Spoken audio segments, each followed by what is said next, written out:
Hello guys, আজকে তোমাদের দেখাবো বাটার চিকেনের রেসিপি। প্রথমেই চিকেনটাকে দই, গোলমরিচ আর নুন দিয়ে মেখে রেখেছি। এখানে পেঁয়াজ আছে, এখানে আছে ধনে, জিরে, মৌরি, একটা শুকনো লঙ্কা, এখানে আছে আদা, রসুন আর লঙ্কা, আর এখানে আছে দুধ আর কাজু বাদাম, যেটাকে আমরা পেস্ট করে নিয়েছি। আর এখানে যে মশলাটা দেখালাম সেটাকে গুঁড়ো করে নিয়েছি। এবার কড়াইতে আমরা খানিকটা বাটার দিয়ে নেব, কেন যেহেতু এটা বাটার চিকেন তাই এটা পুরোটাই বাটার দিয়ে হবে। এখানে কোনো তেলের ইউজ কিন্তু আমরা করিনি। তো ভালো করে দেখো, বাটারটা বেশ ভালো করে মেল্ট হচ্ছে। মেল্ট হলে আমরা এখানে কিন্তু পেঁয়াজটা দিয়ে দেবো।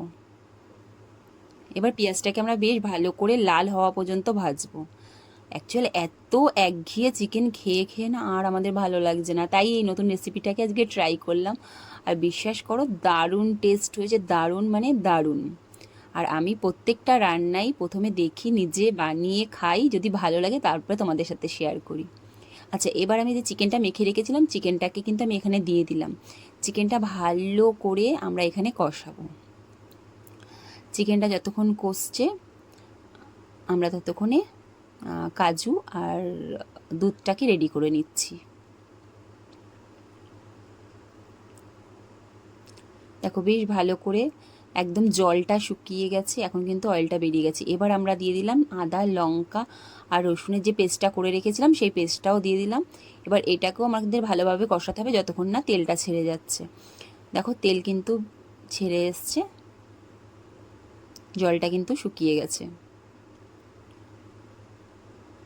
বেশ ভালো করে যতক্ষণ না একদম টান টান, এই দেখো পুরো টান টানভাবে শুকিয়ে এসছে। এবার এই স্টেজে আমরা কাজু বাদাম আর দুধ দিয়ে যেটা বানিয়ে রেখেছি সেটাকে ঢেলে দেবো। দিয়ে এবার একটুখানি এটাকেও কষিয়ে নেব।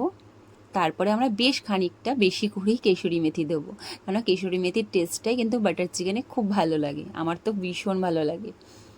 তো ভালো করে আমরা কেশরি মেথিটাকে দিয়েও আর একবার নেড়ে দিলাম। এবার আমি এখানে কিন্তু অনেকখানি দুধ দেব, প্রায় 300 গ্রামের মতন। 500 গ্রাম চিকেনে 300 গ্রামের মতন কিন্তু আমি দুধ দিয়েছি।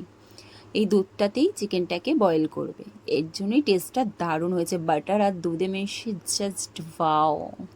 তো গাইজ, তোমরাও কিন্তু এটা বানাবে আর খেয়ে আমাকে অবশ্যই জানাবে তোমাদের কেমন লাগলো রেসিপিটা।